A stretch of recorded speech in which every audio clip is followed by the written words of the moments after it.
Oh my God, this one's crazy too. This is Cat Kerr levels of confusing and weird and funny and crazy. This is a little bit more of a serious commentary on what's happening in the world right now, but it gets really, really weird, man. Okay, the right is coming up with all kinds of weird ideas about Roe v. Wade and what it means now that it's been overturned. This guy on the left, this is Mark Taylor, okay? He's a megachurch pastor. He's a QAnoner, and he's actually incredibly famous and influential within the QAnon movement. Same with this guy on the right, Christopher McDonald, extremely influential within evangelical circles. So they had some things to say after Roe v. Wade was overturned. This story is actually about Johnny Enloe, ultimately, but this kind of leads into the Johnny Enloe segment, or the Johnny Enloe piece. So let's listen to what Mark Taylor, megachurch pastor, evangelical, and QAnoner, has to say about Roe v. Wade being overturned. Listen to this. Late May 2022. When politicians go to Washington, D.C., the District of Columbia, this is why they lose all wisdom. Columbia is another name for Baal, the District of Baal. They are working for and under the protection of the District of Baal, whose food source is the babies. Wow, man. Okay, this took a bizarre turn. I am so deeply confused. You know, as an atheist, when I first came into the movement originally, I used to hear people make jokes constantly about eating babies. Like, oh, I eat babies for breakfast. You know, there are even memes about atheists eating babies. I mean, right here, we've got atheism because babies are tasty, you know. Atheists will eat your baby. Atheism because babies are tasty. I mean, just a billion memes about eating babies, right? And that's because, as it turns out, I mean, this blew my mind when I found it out. People believe that. They really do. And we're looking at one right now. Mark Taylor believes that not only atheists, but people in Washington, D.C. eat babies. No joke. He really believes that. This whole idea of eating babies, this actually goes back to old Jewish tropes from the 1940s, blood libel stuff. They've been spreading these ideas for decades, nay, centuries. It is an old idea. But honestly, when I come across it in the wild, it really does crack me up. It's really, really funny to listen to people unironically espouse this belief. Seriously, to the bottom of their heart, believe this. Do you think it's a coincidence that they are creating a food shortage for us? Did they know ahead of time that we were going after Roe versus Wade? They are going after our food sources because we are going after theirs. The cabal, the leaders in government in the United States, are going after people's food sources, making food more expensive because they eat babies, and they just brought down Roe v. Wade. That is some shit, man. Honestly, this is a new level. This is absolutely a new level. Beautiful. Which is the babies. The babies. Do you think it's also tied into this baby formula shortage? Because it's so ironic that we're talking about what you just said. Food source. And the food source of babies is now being cut off. It's almost like the devil is trying to starve the babies that are living to death because the aborted issue is about to be cut off very soon. They're dead serious. No smile on these people's lips. No smile. They are dead serious about these beliefs. So that's one take on the Roe v. Wade issue. Again, megachurch pastor. He is actually one of the, what they call like the proofs that Trump is anointed by God, because he made this claim that Trump was going to be anointed by God to be the president back in 2012, I think. He claimed that Trump was going to run in the 2012 election, I believe. And he said that God told him that that was the case. This was a prophecy from God. When Trump didn't run, everybody just kind of forgot.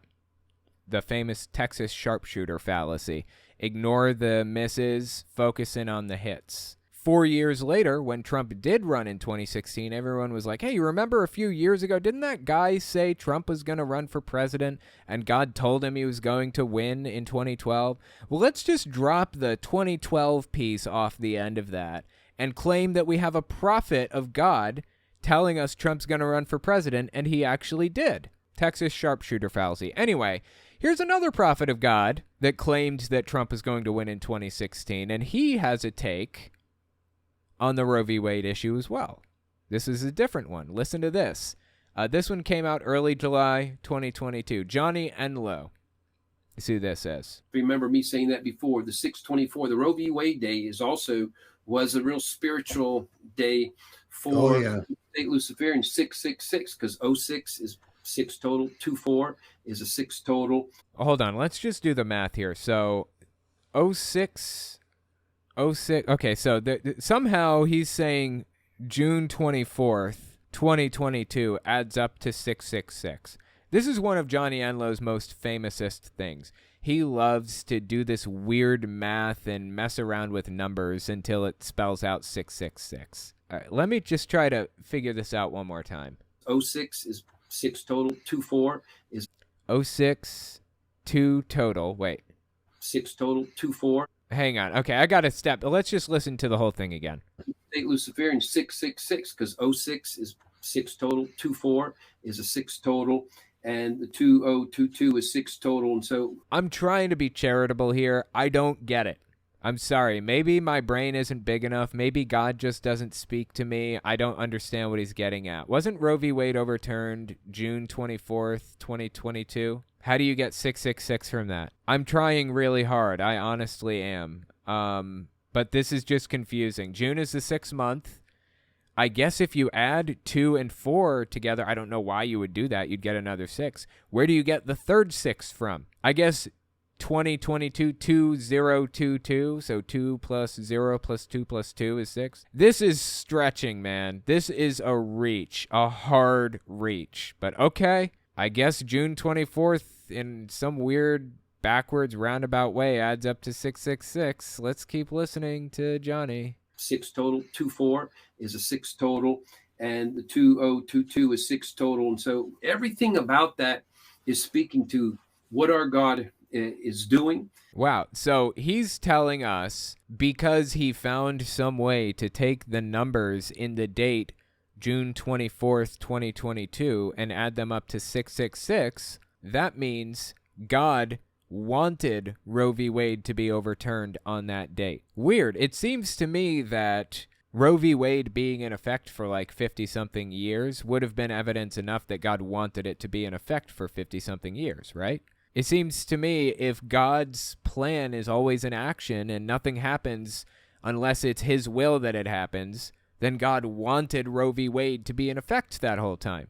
You ever consider that as a possibility? These people are on the same level and they deal with each other the same. Like the firefighter prophet, Mark Taylor, who we were looking at a minute ago, Johnny Enloe and Kat Kerr, and all of these people, they all work together. They know each other. They're roughly equally as famous. There's actually an interesting little clip I came across with Johnny Enloe. I don't know if you know who this guy is, but he attends a lot of conferences. Like, he knows a lot of reputable people. And he went to a conference recently. It was called It's called the Road to Majority Conference. He attended that recently, and as a matter of fact, he spoke at it. Take a look at this. This is the speaker's schedule.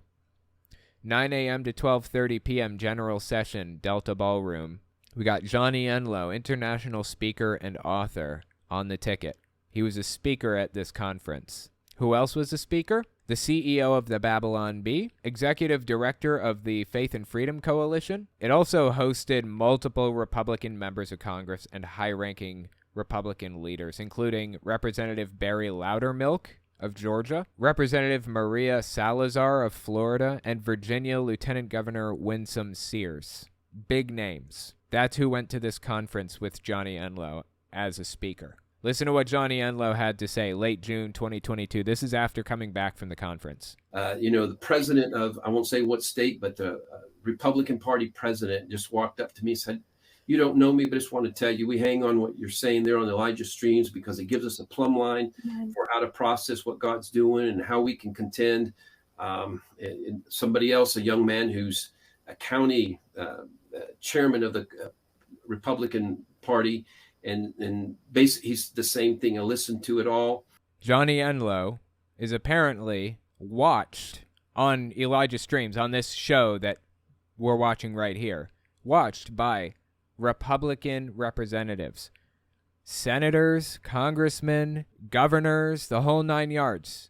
People watch this guy, no joke. He's extremely influential. It's why it's important we talk about him in the first place. Endlessly entertaining to hear him say the crazy stuff he says, but yeah. Matter of fact, this isn't the only time that he's claimed to be a prophet or that he's claimed to be listened to by important officials.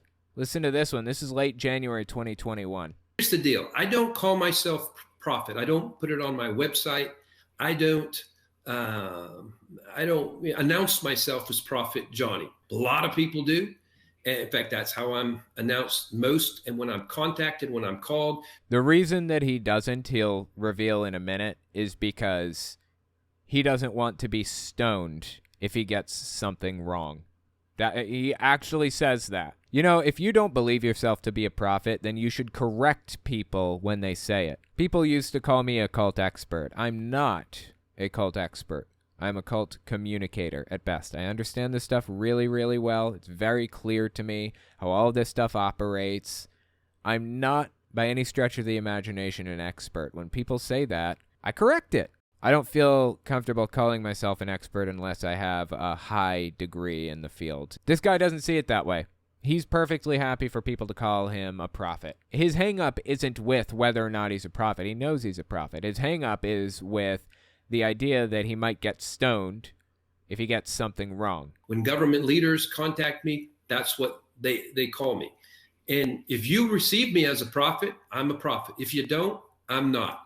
If a prophet to you means, do I get everything 100% correct, including timing, nuance, everything, every detail? Absolutely not. Yes, that's a prophet. That's what I expect from my prophets. The Bible even specifies that. And it also says if you claim to be a prophet, you should be stoned to death if you're not, if you're lying about that. I think that's somewhere in Deuteronomy or something like that.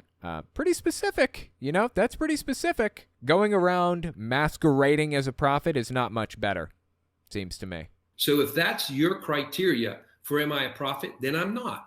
So if I'm not, and I'm telling you, I go with that for you. Then you can't stone me either because I'm not a false prophet. There you go. Then he plays his hands. He reveals what this is really all about. He doesn't want to be stoned, but he's going to try to fleece gullible suckers out of every penny they own by using the term prophet. And by the way, he does call himself a prophet anyways. Don't let him get one over on you and pretend he doesn't. I will tell you, for those who don't know, you know, I have met with the mayor and said there's soon going to be discovered in your city 2 salt mines, and it was discovered. I said there's going to be a silver mine discovered. It was discovered. There's going to be a zinc mine discovered. It was discovered. A lost city of the Incas is going to make world news. It was discovered. I was given 2 keys to the city in 2 subsequent trips. It's Mayor Luis Ordóñez from Saposoa. I gave description even after they discovered the city. I said, there's this much more, and it's 45 square kilometers, 45 square miles. So I did say that. I prophesied huge gold mines in other places. Really, I stopped counting about 10 years ago. The sum total of things that I prophesied and were discovered were over $500 billion. You know, this seems like deeply blasphemous to me. Why would God give a about your salt mine or silver mine or whatever? There are people suffering and dying in the world right now, and you are glorifying yourself right now. This guy is using this as a feather in his cap to prove how incredible he is, to prove he has a line to God. This is one of the most blasphemous things that I have ever seen in my life, and it seems to me that this guy should tread carefully. If he really believes this stuff, I don't see a way out of this where he ends up in heaven. If he really does believe all of this stuff and everything the Bible says and all of that, there's no route to heaven in this for him. I have a diploma of honor from the Congress of Peru, and 6 congressmen were part of putting that together. And the only thing I've done in Peru is prophesy, and they've been fulfilled. You just keep putting a puff in your own petticoat there, Johnny. All right, this one is from late December 2021. Listen to this one. He's basically doing the exact same thing, justifying, not really calling himself a pastor, but then calling himself a pastor anyways, and telling us about all of the, putting a puff in his own petticoat once again. Listen to this. I've said before that I don't announce myself as such. And I have been called that for more than 20 years as I travel around. I have never asked anybody to call me that. I've been introduced, in Baptist churches. I've been introduced to presidents and prime ministers and other things as prophet. And you didn't correct him, did you?